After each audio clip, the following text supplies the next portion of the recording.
Hello friends, welcome to my channel Singhania tutorial. Friends, आज के video में मैं आप लोगों को जीके से इम्पोर्टेंट 30 क्वेश्चन और उसके आंसर बताएंगे। फ्रेंड्स, ये 30 क्वेश्चन आधुनिक इतिहास से रिलेटेड है और आप इस क्वेश्चन की तैयारी एसएससी, रेलवे या किसी भी कॉम्पिटिटिव एग्ज़ाम के लिए कर सकते हैं।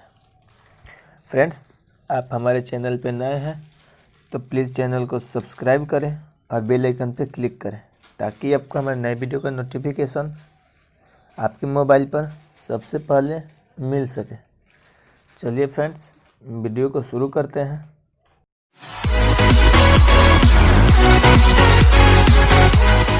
सवाल नंबर 1, निम्नलिखित में से कौन सा एक युग्म सही सुमेलित है? ऑप्शन ए है विक्रमाशील मठ उत्तर प्रदेश, ऑप्शन बी है हेमकुंड गुरुद्वारा हिमाचल प्रदेश, ऑप्शन सी है उदयगिरी गुफाएं उड़ीसा और ऑप्शन डी है अमरावती बौद्ध स्तूप महाराष्ट्र। फ्रेंड्स, इसका आंसर होगा ऑप्शन सी, उदयगिरी गुफाएं उड़ीसा, यानी निम्नलिखित में से ये युग्म ऑप्शन सी सही है, उदयगिरी गुफाएं उड़ीसा में है। चलिए फ्रेंड्स, अगला सवाल है सवाल नंबर 2, थियोसॉफिकल सोसाइटी में भारत में कब और कहाँ अपना मुख्यालय बनाया? फ्रेंड्स, ऑप्शन ए है 1882 ईस्वी में अडायर में, ऑप्शन बी 1885 ईस्वी बेलूर में, ऑप्शन सी है 1890 ईस्वी अवाडी में और ऑप्शन डी है 1995 ईस्वी वेल्लोर में। फ्रेंड्स, इसका आंसर होगा ऑप्शन ए 1882 ईस्वी अडायर में, यानी थियोसॉफिकल सोसाइटी ने भारत में 1882 ईस्वी अडायर में अपना मुख्यालय बनाया था। सवाल नंबर 3, पंजाब में अहमदिया आंदोलन किसने प्रारंभ किया था?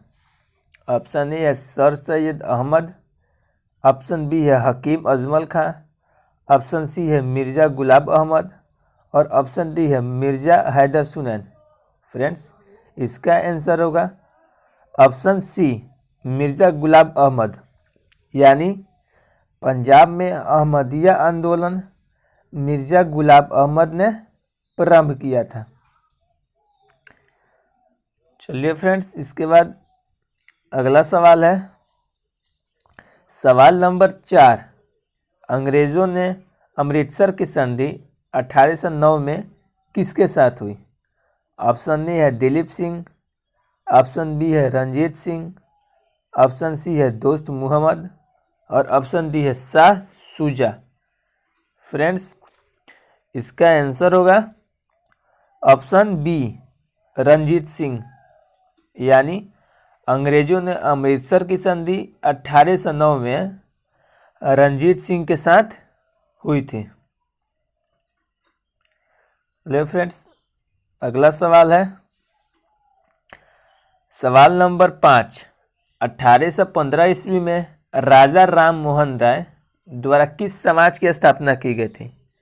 ऑप्शन ए है ब्रह्म समाज, ऑप्शन बी है आत्मीय समाज की, ऑप्शन सी है आदि ब्रह्म समाज की और ऑप्शन डी है निम्न में से कोई नहीं।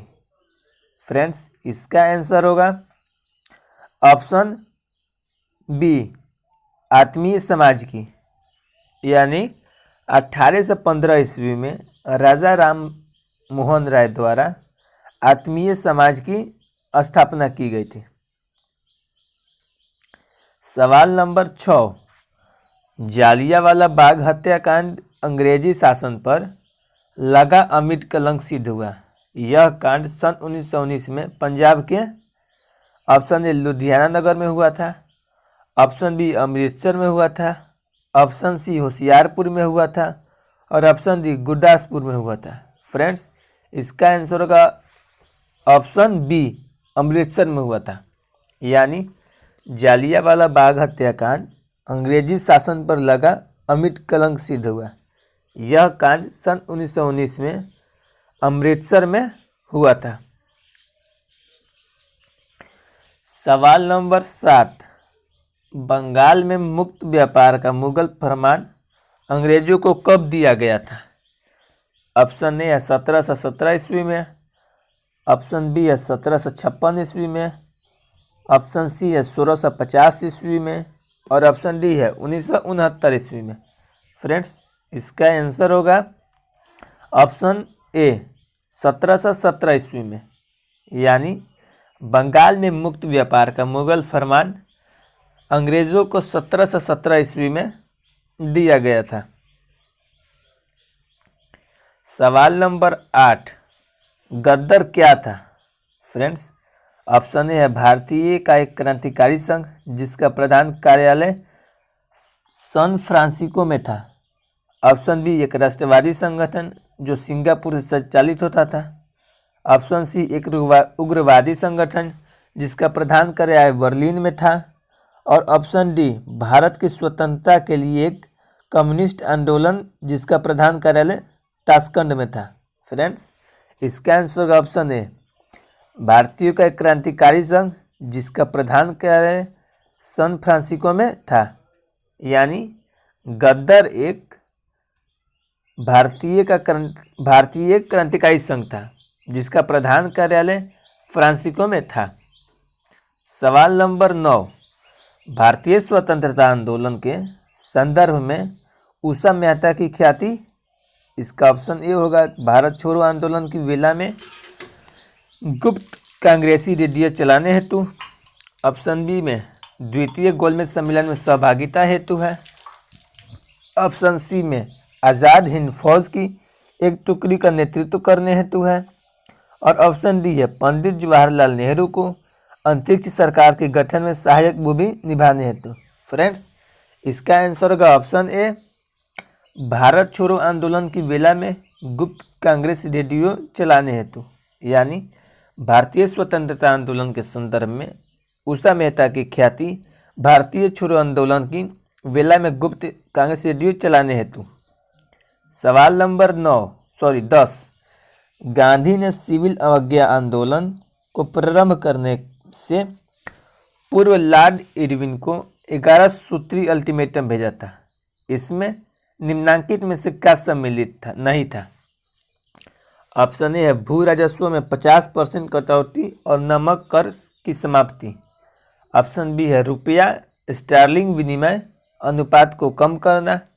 ऑप्शन सी है सैन्य व्यय में 50% कटौती और ऑप्शन डी है गाय हत्या पर प्रतिबंध।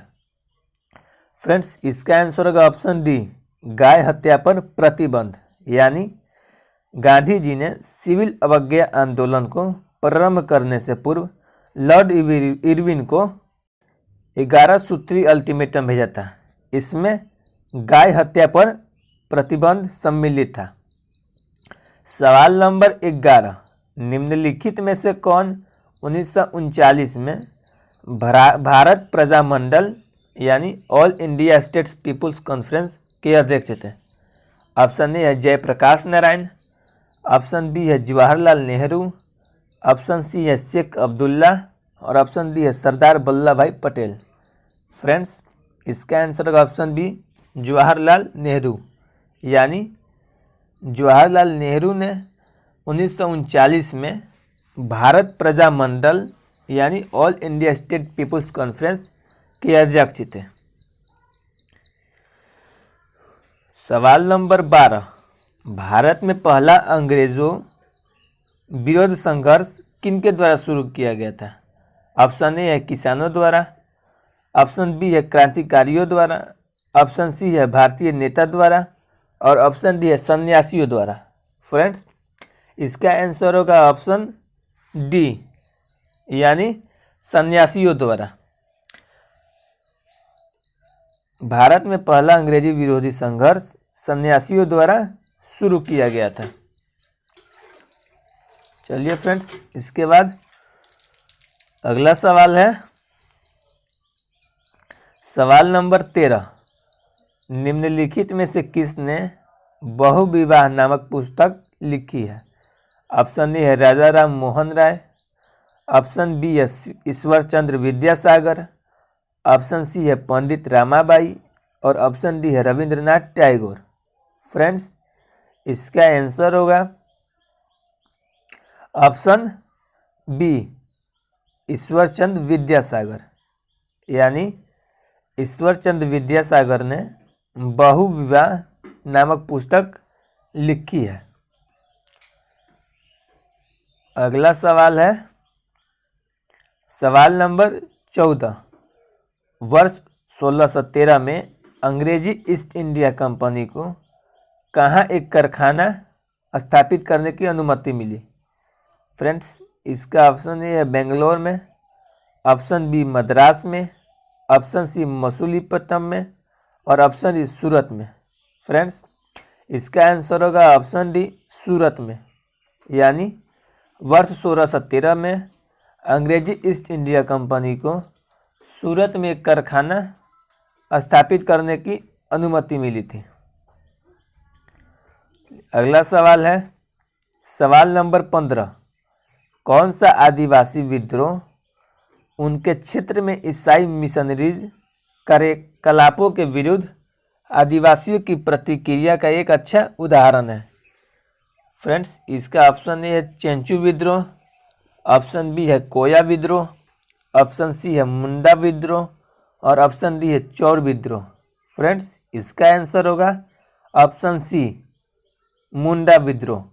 यानी मुंडा विद्रोह आदिवासी विद्रोह उनके क्षेत्र में ईसाई मशीनरीज कार्यकलापों के विरुद्ध आदिवासियों की प्रतिक्रिया का एक अच्छा उदाहरण है। सवाल नंबर 16। तत्वबोधिनी सभा की स्थापना 1839 ईस्वी में किसके द्वारा की गई? ऑप्शन ए है स्वामी दयानंद सरस्वती, ऑप्शन बी है केशव चंद्र सेन, ऑप्शन सी है देवेंद्रनाथ टैगोर और ऑप्शन डी है स्वामी मुंशी राम। फ्रेंड्स, इसका आंसर होगा ऑप्शन सी देवेंद्रनाथ टैगोर। यानी तत्वबोधिनी सभा की स्थापना 1939 ईस्वी में देवेंद्रनाथ टैगोर द्वारा की गई थी। सवाल नंबर 17। किसने इस विचार को लोकप्रिय बनाया कि इंडियन नेशनल कांग्रेस का विचार डफरिन के मस्तिष्क की उपज थी? ऑप्शन ए है लोकमान्य तिलक, ऑप्शन बी है लाला लाजपत राय, ऑप्शन सी है व्योमेश चंद्र बनर्जी और ऑप्शन डी है दादा भाई नौरोजी। फ्रेंड्स, इसका आंसर होगा ऑप्शन सी व्योमेश चंद्र बनर्जी। यानी व्योमेश चंद्र बनर्जी ने इस विचार को लोकप्रिय बनाया कि इंडियन नेशनल कांग्रेस का विचार डफरिन के मस्तिष्क की उपज थी। सवाल नंबर 18। निम्नलिखित में अपने दिशा निर्देशों से छूट भारत एनएसजी के बाद सिविल न्यूक्लियर डील पर भारत के साथ एक औपचारिक समझौता में प्रवेश करने वाला पहला देश था? ऑप्शन ए है संयुक्त राज्य अमेरिका, ऑप्शन बी है फ्रांस, ऑप्शन सी है रूस और ऑप्शन डी है कनाडा। फ्रेंड्स, इसका आंसर होगा ऑप्शन बी फ्रांस।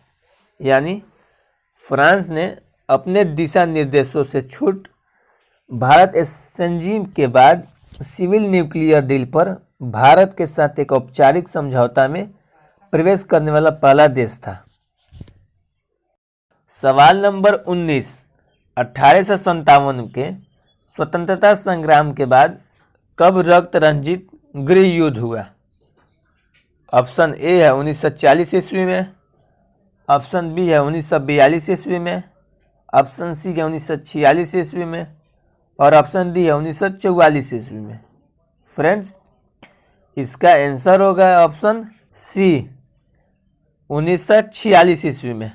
यानी 1857 के स्वतंत्रता संग्राम के बाद रक्त रंजित गृह युद्ध 1946 ईस्वी में हुआ था।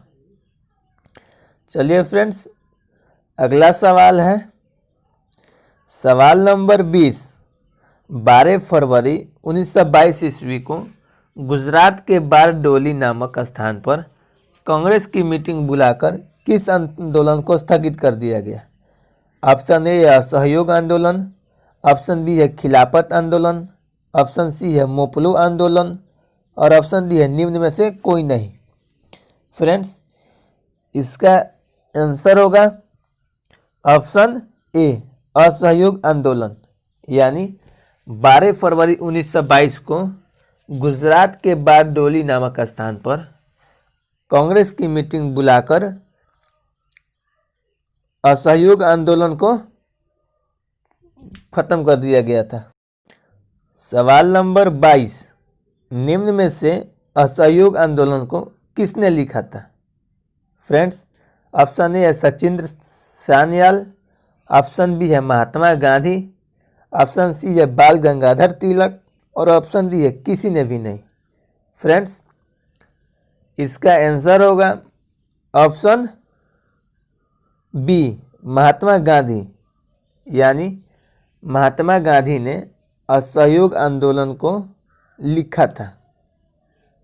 चलिए फ्रेंड्स, इसके बाद अगला सवाल है सवाल नंबर 22, बंदी जीवन पुस्तक के लेखक कौन थे? ऑप्शन ए है सचिंद्र सान्याल, ऑप्शन बी है खुदीराम बोस, ऑप्शन सी है राम प्रसाद बिस्मिल और ऑप्शन डी है भगत सिंह। फ्रेंड्स, इसका आंसर होगा ऑप्शन ए होगा सचिंद्र सान्याल।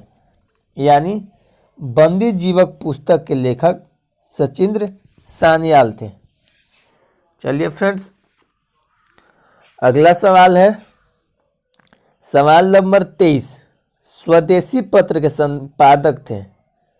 ऑप्शन ए है फिरोज शाह मेहता, ऑप्शन बी है मदन मोहन मालवीय, ऑप्शन सी है तेज बहादुर सप्रू और ऑप्शन डी है गोपाल कृष्ण गोखले। फ्रेंड्स, इसका आंसर होगा ऑप्शन ए फिरोज शाह मेहता। यानी स्वदेशी पत्र के संपादक फिरोज शाह मेहता थे। सवाल नंबर 24, निम्नलिखित अंग्रेजों में से कौन था जिसने सर्वप्रथम भगवत गीता का अंग्रेजी में अनुवाद किया था? ऑप्शन ए है विलियम जोनस, ऑप्शन बी है चार्ल्स विल्किंस, ऑप्शन सी है अलेक्जेंडर कनिंघम और ऑप्शन डी है जॉन मार्शल। फ्रेंड्स, इसका आंसर होगा ऑप्शन बी चार्ल्स विल्किंस। यानी चार्ल्स विल्किंस ने अंग्रेजों में से एक ऐसा व्यक्ति थे जिन्होंने सर्वप्रथम भगवत गीता को अंग्रेजी में अनुवाद किया था। सवाल नंबर 25, निम्नलिखित में कौन सी लड़ाई जो कि अंग्रेजी और फ्रेंच के बीच तीसरा कर्नाटक युद्ध के दौरान लड़ी गई थी? ऑप्शन ए है वेंडीवास, ऑप्शन बी है अरक्ट, ऑप्शन सी है पौंडीचेरी और ऑप्शन डी है इनमें से कोई नहीं। फ्रेंड्स,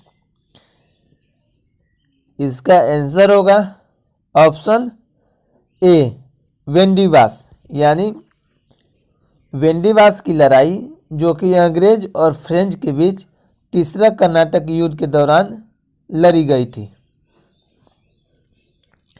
सवाल नंबर 26, जालियांवाला बाग में हुए नरसंहार के लिए उत्तरदायी सैनिक कमांडर था? ऑप्शन ए है जनरल डायर, ऑप्शन बी है जॉन विलियम, ऑप्शन सी है डब्ल्यू टेलर और ऑप्शन डी है सभी को। फ्रेंड्स, इसका आंसर होगा ऑप्शन ए जनरल डायर। यानी जालियांवाला बाग में हुए नरसंहार के लिए उत्तरदायी सैनिक कमांडर जनरल डायर था।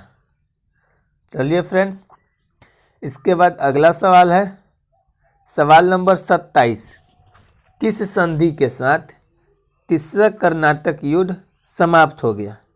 फ्रेंड्स, इसका आंसर होगा option A Bassein, option B Surat, option C Paris और ऑप्शन डी इनमें से कोई नहीं। फ्रेंड्स, इसका आंसर होगा ऑप्शन सी पेरिस। यानी पेरिस के संधि के साथ तीसरा कर्नाटक युद्ध समाप्त हो गया था। चलिए अगला सवाल है, किस स्थापना पर फ्रांसीसियों का प्राचीनतम कारखाना स्थापित हुआ? ऑप्शन ए है चेन्नई, ऑप्शन बी है गोवा, ऑप्शन सी है कोचीन और ऑप्शन डी है पौंडीचेरी। फ्रेंड्स इसका आंसर होगा ऑप्शन डी पौंडीचेरी, यानी पौंडीचेरी स्थान पर फ्रांसीसियों का प्राचीनतम कारखाना स्थापित हुआ था। इसके बाद अगला सवाल है, सवाल नंबर 29, वर्ष 1939 में कांग्रेस को छोड़ने के पश्चात सुभाष चंद्र बोस ने किस दल की स्थापना की? ऑप्शन ए है Indian Freedom Party, option B है आज़ाद हिंद फौज, ऑप्शन सी है रिवोल्यूशनरी पार्टी फ्रंट और ऑप्शन डी है फॉरवर्ड ब्लॉक। फ्रेंड्स इसका आंसर होगा ऑप्शन डी फॉरवर्ड ब्लॉक, यानी वर्ष 1939 में कांग्रेस को छोड़ने के पश्चात सुभाष चंद्र बोस ने फॉरवर्ड ब्लॉक की स्थापना की थी। सवाल नंबर 30, भारत सरकार अधिनियम 1935 की निम्नलिखित में से कौन सी विशेषता नहीं है? ऑप्शन ए है केंद्र में द्वैध शासन प्रणाली, ऑप्शन बी है प्रांतों में द्वैध शासन प्रणाली, ऑप्शन सी है अखिल भारतीय संघ और ऑप्शन डी है प्रांतीय स्वायत्तता। फ्रेंड्स इसका आंसर होगा ऑप्शन बी प्रांतों में द्वैध शासन प्रणाली, यानी भारत सरकार अधिनियम 1935 की प्रांतों में द्वैध शासन प्रणाली की विशेषता नहीं है। फ्रेंड्स आपको हमारा वीडियो अच्छा लगा तो प्लीज़ वीडियो को लाइक करें और आप हमारे चैनल पर नए हैं तो चैनल को सब्सक्राइब करें और बेल आइकन पर क्लिक करें ताकि आपको हमारे नए वीडियो का नोटिफिकेशन आपके मोबाइल पर मिल सके।